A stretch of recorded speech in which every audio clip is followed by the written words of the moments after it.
Perkenalkan, nama saya Rizky Widya Mulyani, NIM 1902612045, dokter muda, Departemen Anestesiologi dan Terapi Intensif Universitas Udayana, RSUP Sanglah, periode 12 April sampai 16 Mei 2021. Pada kesempatan kali ini, saya akan membawakan topik mengenai terapi cairan. Tubuh kita terdiri atas komponen padat dan komponen cair, di mana komposisi cairan di dalam tubuh dapat berbeda-beda berdasarkan usia, jenis kelamin, komposisi lemak, dan komposisi ototnya. Pada neonatus, komposisi cairan di dalam tubuh adalah sebesar 80%. Pada bayi, sebesar 70%.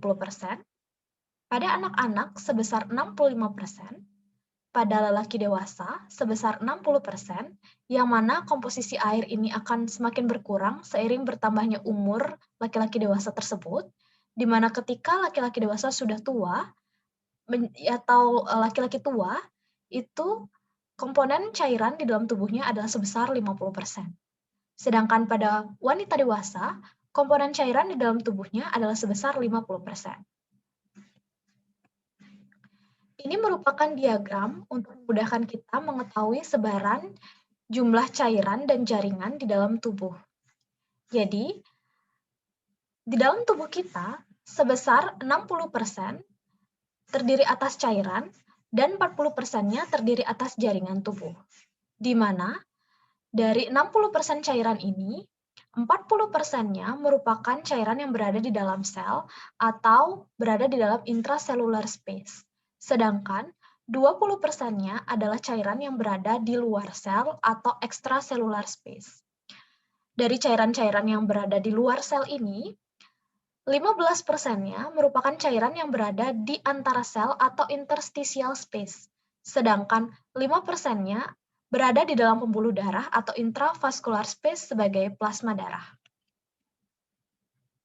Ini adalah ilustrasi yang menggambarkan distribusi cairan di dalam tubuh, di mana bisa kita lihat ini adalah sel, ini ruangan interstisial, serta ini adalah pembuluh darah yang dilapisi oleh selapis sel endotel. Di mana sekitar 40% cairan itu berada di dalam sel atau intracellular space, sedangkan 15% cairan itu berada di antara sel-sel tersebut atau interstitial space. Dan sisanya sebesar 5% itu berada di dalam pembuluh darah dalam bentuk plasma. Cairan di dalam tubuh memiliki fungsi yang sangat penting.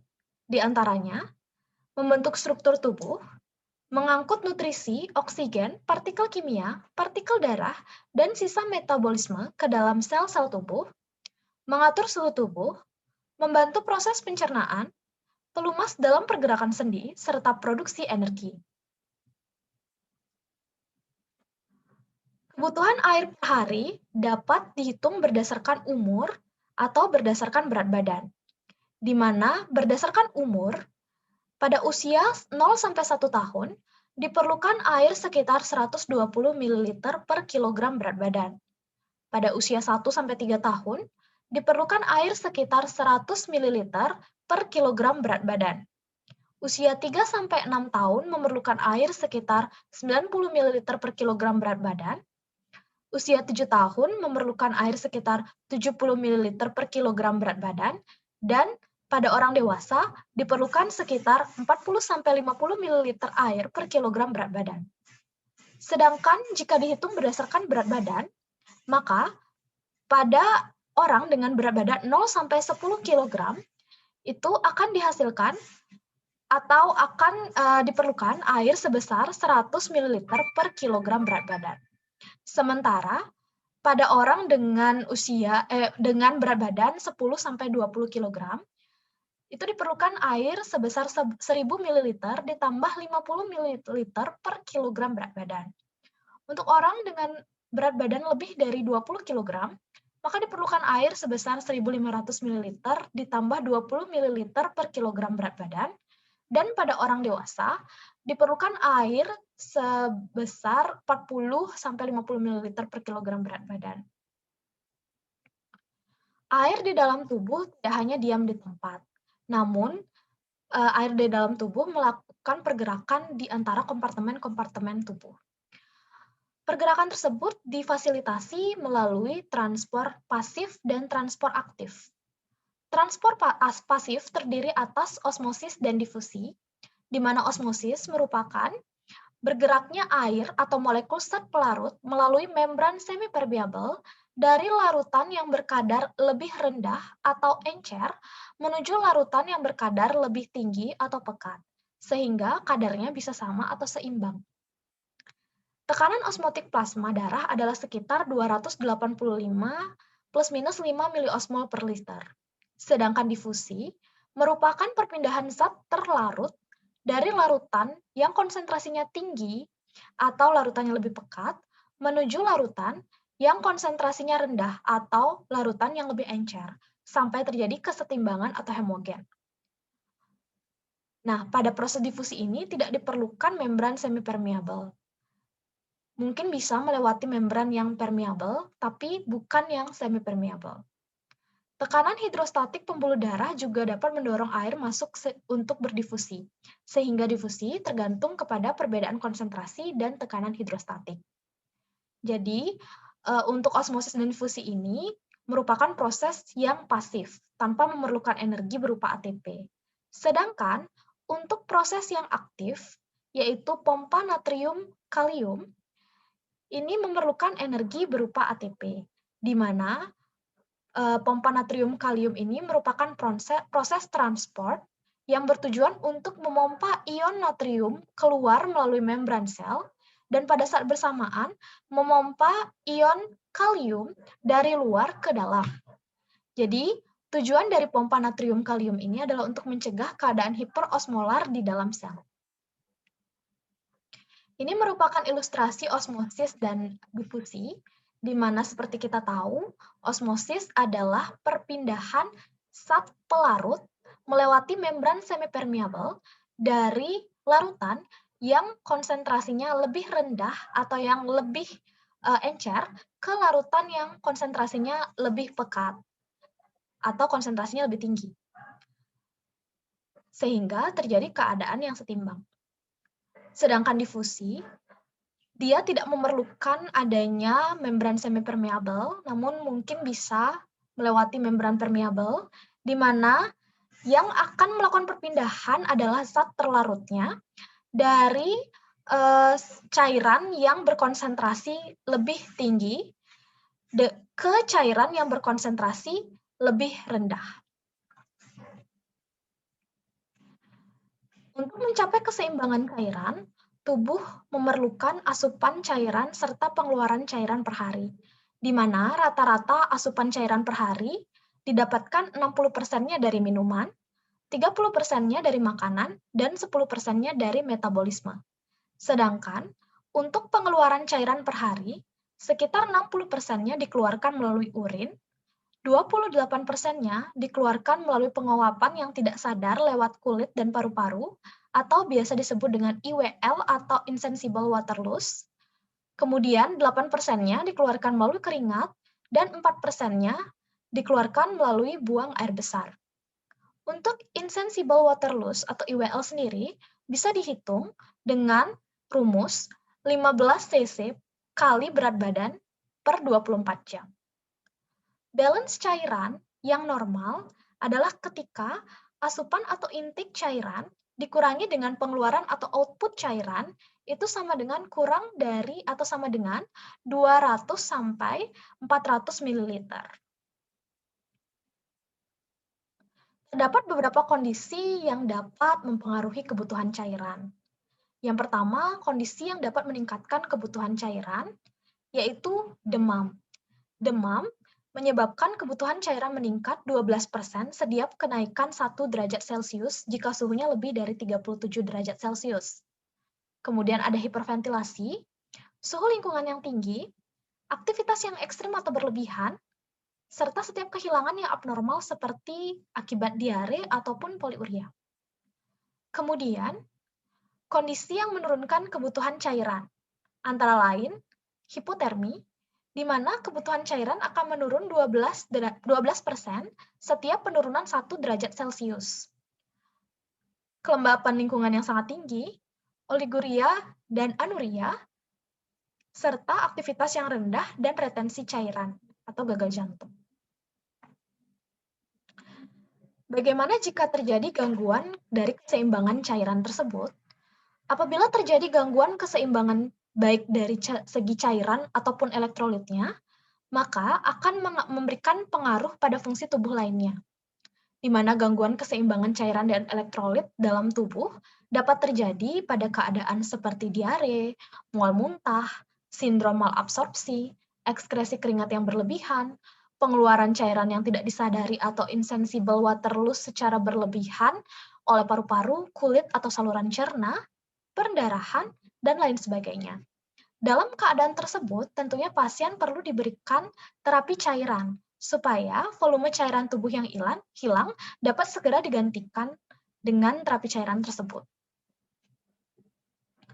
Kemudian kita akan membahas mengenai terapi cairan.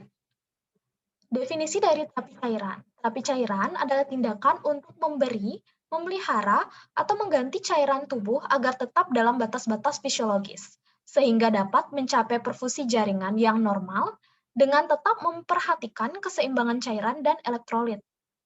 Terapi cairan diberikan dengan cairan infus kristaloid atau koloid secara intravena dengan tujuan untuk menggantikan cairan yang hilang sehingga dapat mengembalikan perfusi jaringan dan pengiriman oksigen kembali ke sel, kemudian mengurangi iskemik jaringan dan kemungkinan kegagalan organ.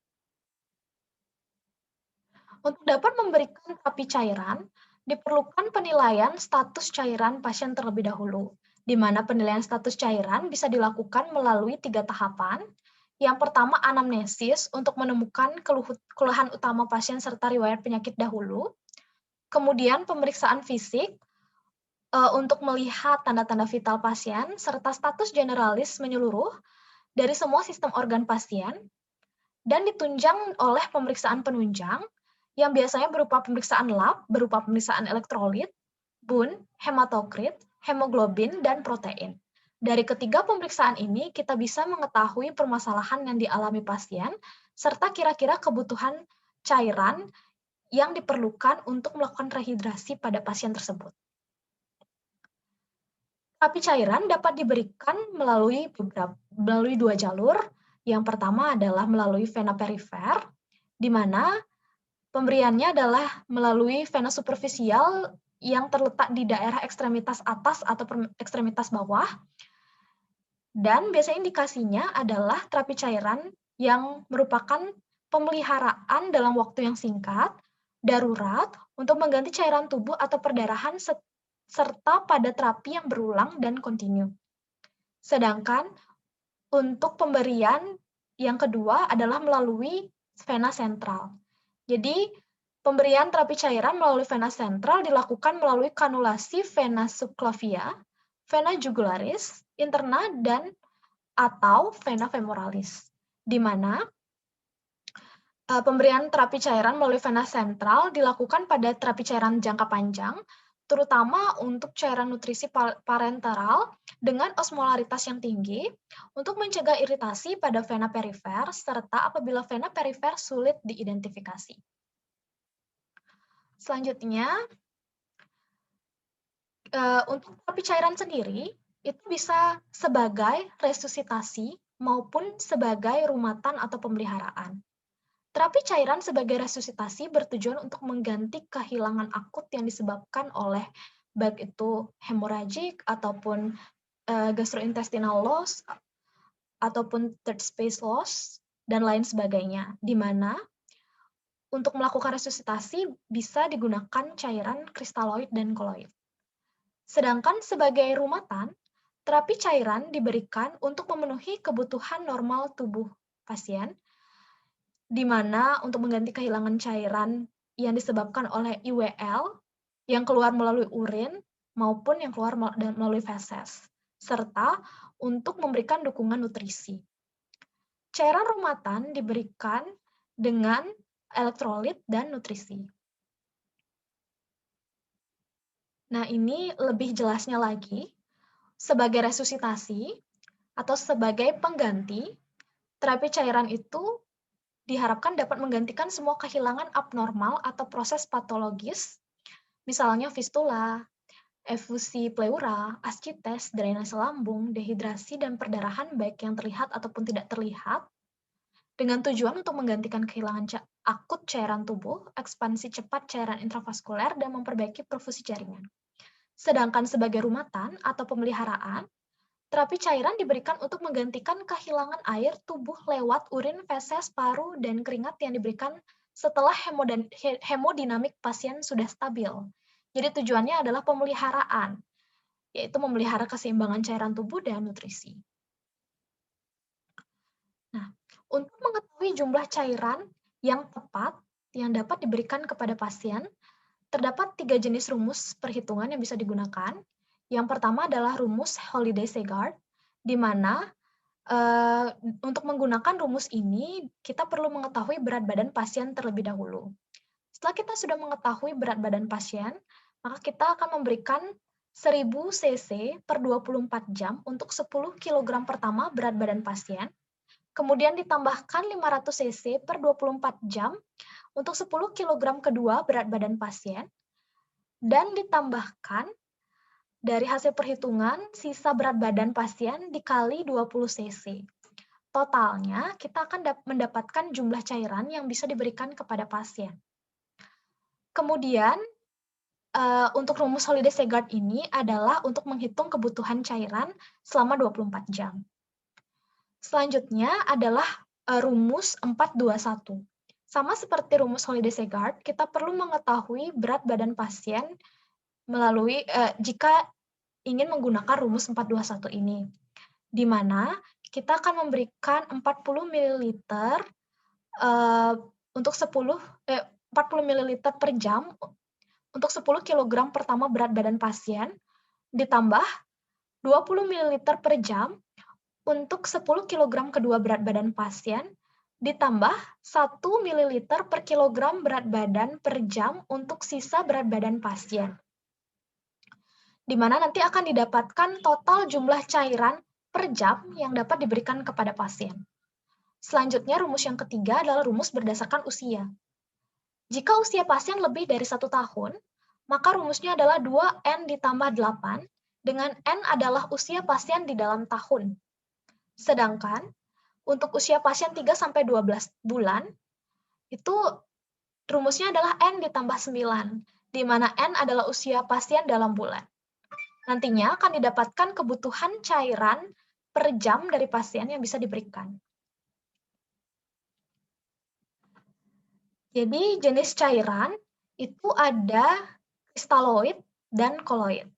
Kristaloid sendiri nanti bisa lagi dibedakan menjadi kristaloid hipotonis, kristaloid isotonis, dan kristaloid hipertonis.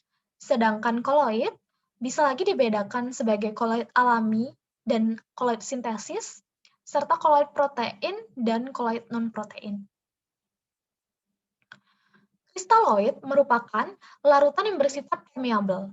Sebagian besar mengandung ion elektrolit seperti natrium dan klorida, di mana cairan kristaloid ini memiliki komposisi yang mirip cairan ekstraseluler, sehingga kristaloid akan lebih banyak menyebar ke ruang interstisial dibandingkan dengan koloid. Maka, kristaloid sebaiknya dipilih untuk resusitasi defisit cairan di ruang interstisial. Kristaloid akan keluar dari pembuluh darah dan hanya 1/4 bagian yang tetap tinggal dalam plasma pada akhir infus. Sedangkan koloid adalah cairan pengganti plasma atau plasma expander, yang mana koloid ini dapat mengembalikan volume plasma secara lebih efektif dan efisien dibandingkan dengan kristaloid. Karena larutan koloid mengekspansikan volume vaskuler dengan lebih sedikit cairan daripada larutan kristaloid. Koloid adalah cairan yang mengandung partikel onkotik, oleh karena itu bisa menghasilkan tekanan onkotik. Bila diberikan secara intravena, sebagian besar larutan koloid akan menetap di dalam ruangan intravaskular selama 3-6 jam. Koloid digunakan untuk resusitasi cairan pada pasien dengan defisit cairan berat seperti pada shock, hipovolemik, ataupun hemoragik. Sebelum diberikan transfusi darah, jika memang darahnya belum tersedia, bisa dipilih digunakan koloid terlebih dahulu. Serta bisa juga diberikan pada penderita dengan hipoalbuminemia berat dan pada pasien dengan kehilangan protein jumlah besar, misalnya ketika terjadi luka bakar.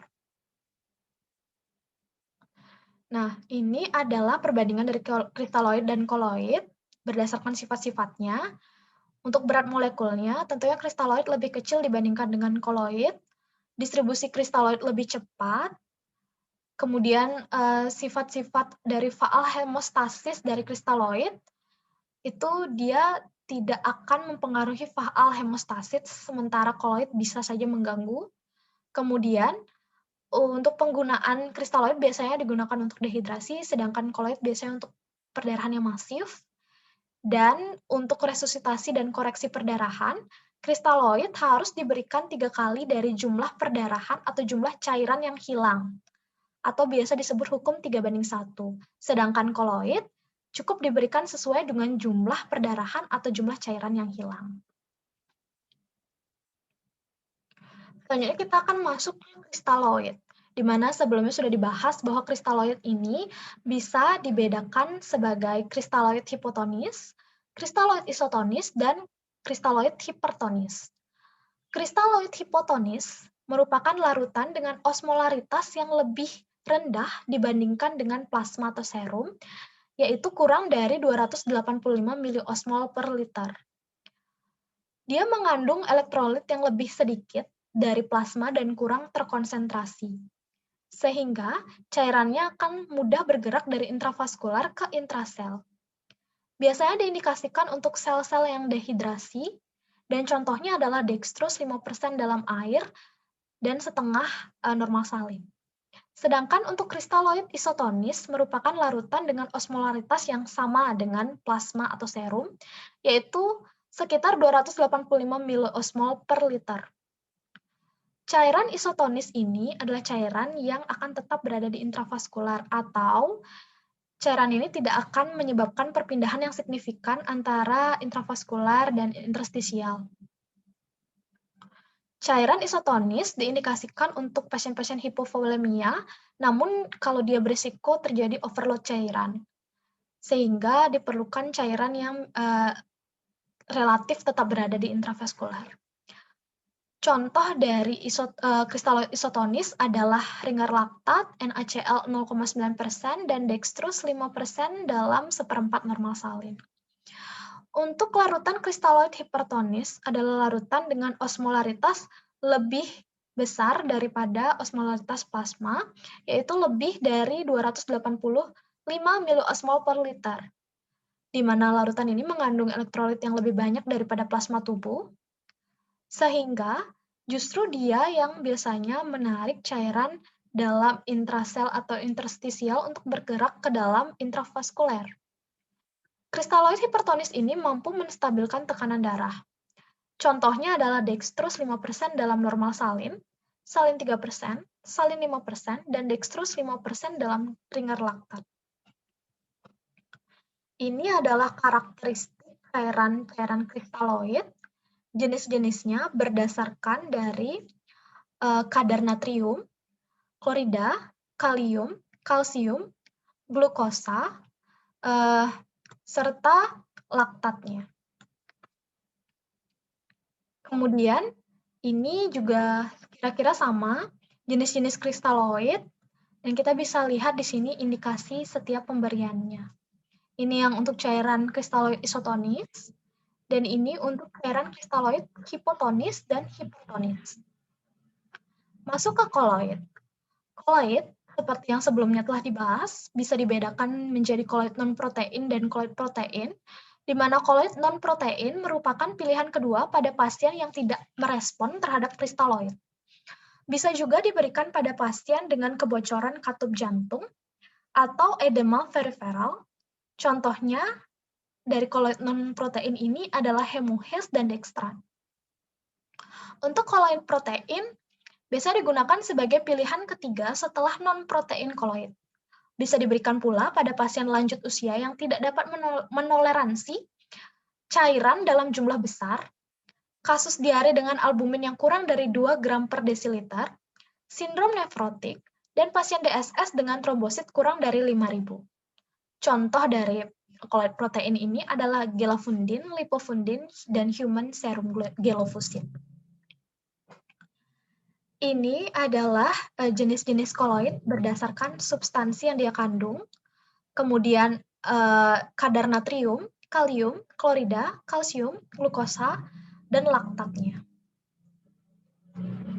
Jadi, untuk tipe koloid yang plasma protein, tipe ini diindikasikan untuk pengganti volume, hipoproteinemia, dan hemodilusi. Kemudian untuk cairan koloid dextran diindikasikan pada pasien untuk hemodilusi, gangguan mikrosirkulasi atau stroke. Kemudian jenis gelatin diindikasikan untuk substitusi volume atau penggantian volume, dan untuk starch itu diindikasikan untuk substitusi volume juga dan hemodilusi. Ini adalah analisis keuntungan dan kerugian dari kristaloid dan koloid, di mana untuk kristaloid keuntungannya adalah komposisi elektrolitnya seimbang, efek sampingnya minimal, tidak ada gangguan hemostasis, bebas reaksi anafilaksis, menggantikan volume dan meningkatkan CO dan tekanan darah, serta murah. Sedangkan kerugiannya, butuh volume yang besar, menurunkan tekanan onkotik plasma, mudah terjadi kelebihan cairan, resiko edema, dan resiko hipotermia. Untuk koloidnya sendiri, keuntungannya adalah persistensinya intravaskuler. Jadi persistensi intravaskulernya itu tinggi. Masa kerjanya lebih panjang, oksigenasi jaringan lebih baik, memperbaiki aliran mikrovaskuler, resiko edemnya kecil, ekspansi volume plasma tanpa disertai dengan ekspansi volume interstisial. Kemudian, untuk kerugiannya, efek samping hemostasis mungkin terjadi, akumulasi jaringan, efek samping pada ginjal, menimbulkan reaksi anafilaksis, dan harganya mahal. Bagaimana cara kita memilih cairan? Jadi setelah kita sudah mengetahui jenis-jenis cairan dan kita sudah mengetahui kira-kira kebutuhan cairan dari pasien, untuk memilih cairan, kita harus tahu tujuan dari terapi cairan kita. Apakah kita ingin melakukan resusitasi cairan? Apakah kita ingin melakukan rehidrasi pada pasien? Atau apakah kita ingin melakukan pemeliharaan? Kemudian kita cocokkan indikasinya sesuai yang telah kita bahas sebelumnya. Kemudian, apakah terdapat abnormalitas elektrolit? Nah, ini kita perlu lihat dari pasiennya sendiri melalui pemeriksaan penunjang, di mana kita bisa mengetahui apakah pasien mungkin mengalami abnormalitas dari elektrolit, sehingga kita bisa memberikan cairan intravena yang sesuai untuk koreksi elektrolitnya. Kandungan elektrolit dari cairan-cairan intravena sudah kita bahas sebelumnya.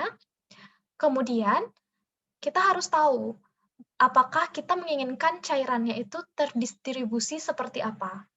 Misalnya kita ingin dia lebih lama berada di intravaskular, ataukah kita ingin dia cepat pergi ke intrasel. Jadi dengan kita mengetahui ketiga poin ini, kita bisa memilih cairan dengan lebih tepat untuk pasien. Nah, ini merupakan terapi cairan dalam beberapa kondisi klinis. Yang pertama, shock hipovolemik. Shock hipovolemik dapat terjadi karena volume intravaskular yang berkurang akibat dari perdarahan, kehilangan cairan akibat diare, luka bakar, muntah maupun third space loss sehingga menyebabkan pengiriman dari oksigen dan nutrisi ke sel menjadi tidak adekuat. Beberapa perubahan yang dapat dijumpai pada kasus shock hipovolemik adalah penurunan cardiac output, penurunan tekanan darah, dan peningkatan sistemik vaskular resisten, serta penurunan dari tekanan venus sentral. Kasus-kasus syok hipovolemik yang paling sering ditemukan biasanya disebabkan oleh perdarahan, sehingga nama lain dari syok hipovolemik bisa juga adalah syok hemoragik. Perdarahan yang terjadi dapat disebabkan oleh berbagai macam trauma yang hebat pada organ, maupun fraktur yang disertai dengan luka ataupun luka langsung pada pembuluh darah arter utama. Berdasarkan presentase kehilangan darahnya, syok hipovolemik bagian dari syok hemoragik ini dapat dibagi menjadi 4 stadium, yang mana setiap stadiumnya ditentukan berdasarkan hasil dari pemeriksaan klinis. Jadi kita bisa melihat dari pemeriksaan klinis berupa frekuensi nadi pasien, tekanan darah pasien, frekuensi nafas, capillary refill time, ekstremitasnya seperti apa, apakah dia akralnya dingin, hangat, pucat, kemudian produksi urinnya seperti apa, dan status mental pasien. Dari sana, kita bisa menentukan pasien ini termasuk ke dalam stadium berapa dari perdarahan. Jika dia merupakan stadium 1, maka kita bisa mengestimasikan persentase kehilangan darahnya adalah sebesar kurang dari 15% dari total jumlah darah yang dia miliki. Jika dia masuk ke dalam stadium 2, maka persentase kehilangan darahnya kita estimasikan sebesar 15-30% dari total volume darah yang dia miliki. Kemudian, jika dia masuk ke dalam kelas 3, kita bisa pastikan atau kita bisa estimasikan bahwa persentase kehilangan darahnya adalah sebesar 30-40% dari total volume darah yang dia miliki. Dan ketika dia masuk ke kelas 4, berarti kemungkinan persentase kehilangan darahnya adalah sebesar lebih dari 40% dari total volume yang kita miliki. Ini korelasinya adalah kepada pemilihan cairan untuk koreksi. Jadi, untuk penggantian cairannya, untuk kelas 1 dan 2 dipilih cairan kristaloid dengan hukum 3:1 yang sudah dibahas sebelumnya. Kemudian untuk kelas 3 dan 4, itu bisa diberikan kristaloid dan darah. Di mana kristaloid diberikan dengan hukum 3:1 dan jumlah darah sama seperti pada pemberian koloid, yaitu disesuaikan dengan jumlah perdarahan yang terjadi. Pada syok hipovolemik, pemberian cairan bertujuan untuk ekspansi volume intravaskuler dan mengembalikan venous return. Dapat dimulai dengan pemberian cairan isotonik berupa normal salin atau ringer laktat sebanyak 1-2 liter untuk orang dewasa, serta 20 mg per kilogram berat badan pada anak-anak dalam 30 menit sampai 1 jam, kemudian pantau tanda vital dan hemodinamik pasien. Pemberian cairan kristaloid kurang lebih dengan hukum 3:1 tadi. Kemudian apabila pemberian cairan kristaloid tidak adekuat, dapat digantikan dengan cairan koloid seperti gelatin atau albumin. Dan kita bisa mempertimbangkan pemberian transfusi darah pada pasien yang perdarahannya masih berlangsung, serta dengan pasien yang kadar hemoglobinnya kurang dari 10 mg per desiliter. Beberapa sumber mengatakan jika transfusi baru bisa dipertimbangkan setelah kadar hemoglobinnya mencapai kurang dari 7-8 mg per desiliter. Kemudian, pemberian secara dini komponen darah dengan rasio FFP banding PRC yang mendekati 1:1 telah terbukti meningkatkan survival pada pasien. Kondisi yang selanjutnya adalah dehidrasi. Jadi dehidrasi adalah kondisi kekurangan atau kehilangan cairan dari seluruh kompartemen tubuh akibat tubuh yang kehilangan lebih banyak cairan daripada cairan yang masuk. Dehidrasi bisa dibedakan menjadi dehidrasi yang hipotonis, isotonis, ataupun hipertonis. Dehidrasi yang hipotonis adalah akibat kadar natrium dalam tubuh berkurang, kurang dari 135 milimol per liter. Dan berkurangnya itu lebih banyak ketimbang berkurangnya air. Contohnya jika pasiennya meminum air terlalu banyak sehingga jumlah natrium jadi terlalu rendah. Kemudian dehidrasi isotonis, di mana kadar air dan natrium berkurang dalam jumlah yang sama. Biasanya terjadi pada pasien yang sakit diare. Kemudian dehidrasi yang hipertonis. Biasa terjadi akibat tubuh kehilangan banyak air yang menyebabkan kadar natrium tubuh malah meningkat, lebih dari 145 milimol per liter. Sering pada bayi dan anak-anak akibat kekurangan minum air, diare maupun muntah yang sangat encer. Dehidrasi dapat dibedakan menjadi dehidrasi derajat ringan, sedang, dan berat, di mana dehidrasi derajat ringan pada orang dewasa, yaitu kehilangan cairan sebanyak 4% dari berat badannya. Untuk bayi dan anak, kehilangan cairan sebesar 5% dari berat badannya. Untuk dehidrasi sedang, pada orang dewasa adalah kehilangan 6% dari berat badannya, dan untuk bayi dan anak, itu ada 10% dari berat badannya. Untuk dehidrasi berat, pada orang dewasa adalah kehilangan 8% dari berat badannya, dan pada bayi dan anak itu 15% dari berat badannya. Nah, untuk mengetahui apakah seseorang mengalami dehidrasi yang ringan, sedang, dan berat bisa dilihat dari klinis pasien.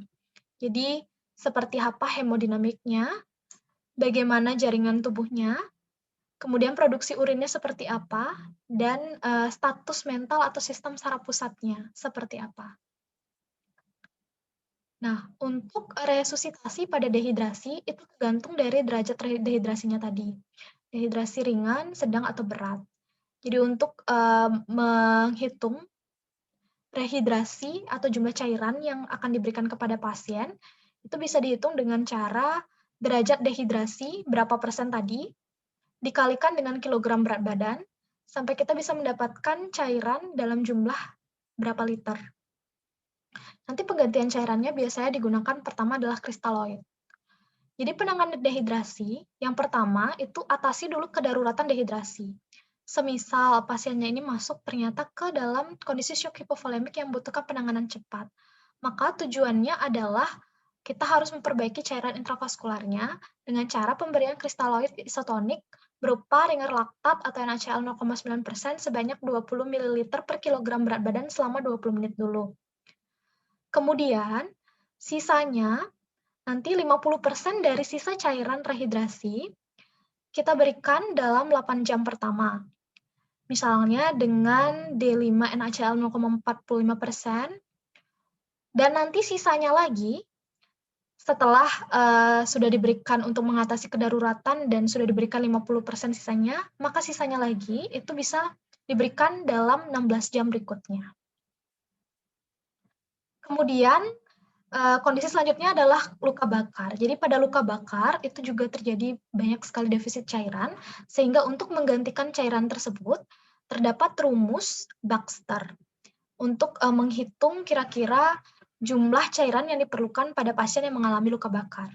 Jadi rumus Baxter ini adalah 4 ml dikali berat badan pasien dikali luas luka bakar dengan menggunakan rule of 9. Jadi ini rule of 9 pada pasien dewasa dan ini pada pasien anak-anak. Misalnya, pasien dewasa mengalami luka bakar pada bagian tangannya. Satu tangan saja. Yang ini adalah 9%. Maka, rumus Baxter-nya akan menjadi 4 ml dikali berat badan pasien dikali 9%. Maka akan didapatkan kira-kira jumlah cairan untuk menggantikan defisit cairan yang terjadi akibat luka bakar tersebut. Pemberiannya, di mana 8 jam pertama, kebutuhan cairan harus terpenuhi sebanyak 50%, dan sisanya akan bisa dipenuhi dalam 16 jam kedua. Pada hari kedua, kebutuhan cairan masuk harus setengah dari jumlah kebutuhan cairan hari pertama. Jadi itu adalah bagaimana kita bisa memberikan terapi cairan pada pasien luka bakar. Selanjutnya, kita membahas perioperatif. Jadi pada perioperatif juga dilakukan terapi cairan. Dimulai dari preoperatif atau sebelum bedah. Tujuan terapi cairan pada preoperatif adalah untuk mengganti cairan dan kalori yang dialami pasien prabedah akibat puasa. Kemudian untuk memberikan fasilitas vena terbuka, bahkan untuk koreksi defisit akibat hipovolemik atau dehidrasi. Cairan yang digunakan adalah untuk mengganti puasa yang diberikan, yaitu cairan pemeliharaan. Kemudian untuk koreksi defisit puasa atau rehidrasi, diberikan cairan kristaloid, dan untuk perdarahan akutnya diberikan cairan kristaloid ditambah koloid atau bisa transfusi darah. Pedoman koreksinya, yang pertama kita hitung dulu kebutuhan cairan per hari, per jam, dengan menggunakan rumus-rumus tadi, Holiday-Segard atau 421. Kemudian, kita hitung defisit puasa, lama puasa atau dehidrasinya, seberapa derajat dehidrasi pasiennya. Kemudian, Pada jam pertama, setelah infus terpasang, kita berikan dulu 50% defisit cairan ditambah dengan cairan pemeliharaan per jam. Kemudian, pada jam kedua kita berikan 25% dari defisit cairan terjadi ditambah cairan pemeliharaan per jam, dan pada jam ketiga juga sama, 25% defisit cairan ditambah pemeliharaan per jam.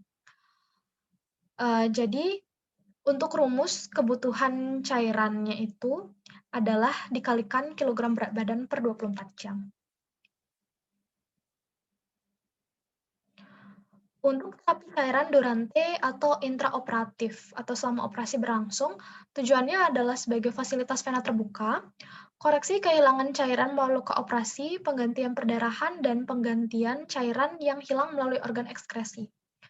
Cairan yang digunakan adalah cairan pengganti, bisa kristaloid dengan hukum 3:1 dan koloid 1:1, atau transfusi darah.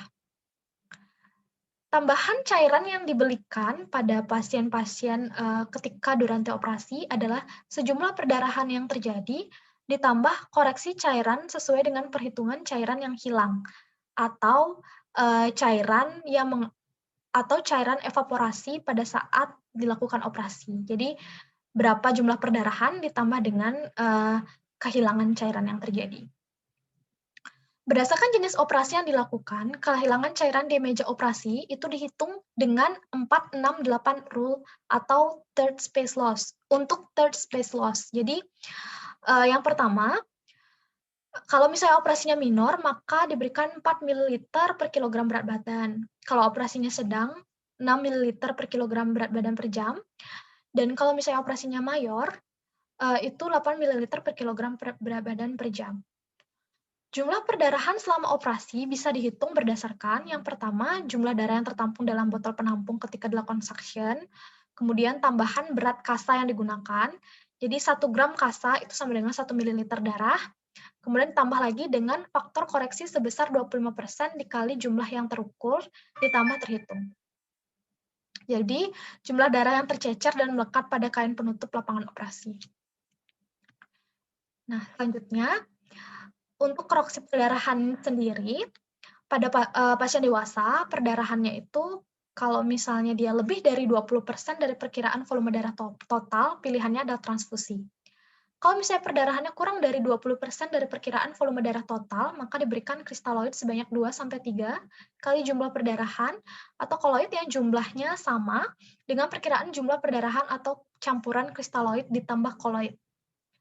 Nah, untuk mengetahui kira-kira berapa perdarahannya, kita bisa mengetahui dengan cara mencari estimated blood volume pada perempuan, yaitu sekitar 65 ml per kilogram berat badan, sedangkan pada laki-laki itu adalah 75 ml per kilogram berat badan, dan pada bayi atau neonatus adalah sebesar 85 ml per kilogram berat badan. Untuk pasien-pasien bayi dan anak, kalau misalnya perdarahannya lebih dari 10%, sudah bisa dipertimbangkan transfusi, dan kalau perdarahannya kurang dari 10%, sama seperti pada dewasa, diberikan kristaloid sebanyak 2-3 kali jumlah perdarahan atau koloid yang jumlahnya sama dengan perkiraan jumlah perdarahan, atau campuran kristaloid ditambah koloid. Kemudian terapi cairan postoperatif. Jadi, untuk postoperatif atau setelah operasi, tujuan pemberian terapi cairan adalah untuk fasilitas vena terbuka, pemberian cairan pemeliharaan, nutrisi parenteral, dan koreksi terhadap kelainan akibat terapi yang lain.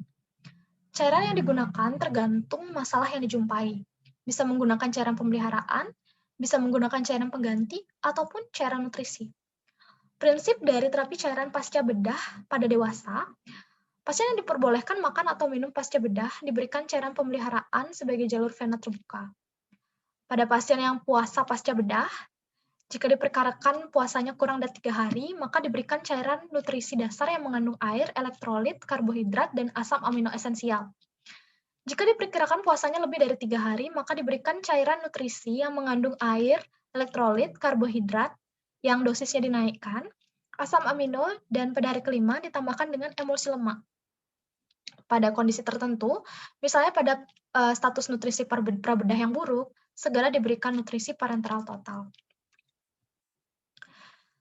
Pada bayi dan anak, prinsipnya sama, hanya saja komposisinya mungkin sedikit berbeda.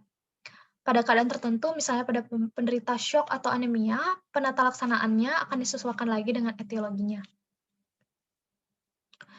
Nah, bagaimana kita mengetahui terapi cairan yang kita berikan sudah berhasil atau tidak? Ada beberapa indikator keberhasilan terapi cairan. Yang pertama dari tanda vital. Apakah nadinya teraba? Frekuensi napasnya normal? Apakah dia kuat angkat? Kemudian RR-nya apakah dia normal? Tekanan darahnya apakah meningkat? MAP-nya apakah dia sudah lebih dari sama dengan 65 mm Hg? Kemudian untuk produksi urinnya, apakah dia sudah lebih dari sama dengan 0,5 ml per kilogram berat badan per jam? Apakah dia sudah lebih jernih? Kemudian untuk kulit dan ekstremitas, kita lihat periksa ekstremitasnya sudah kemerahan tidak, sudah hangat, apakah CTR-nya sudah kurang dari 2 detik, turgor kulitnya sudah normal, kemudian status mental pasien juga sudah normal, dan untuk pemeriksaan penunjangnya, kita bisa lihat saturasi oksigennya sudah lebih dari sama dengan 70%. Dari CVP, atau central venous pressure-nya adalah 8-12 mm Hg, dengan EKG yang juga sudah normal. Sekian mengenai topik terapi cairan yang bisa saya sampaikan. Mohon maaf jika terdapat kesalahan dalam penyampaian. Terima kasih.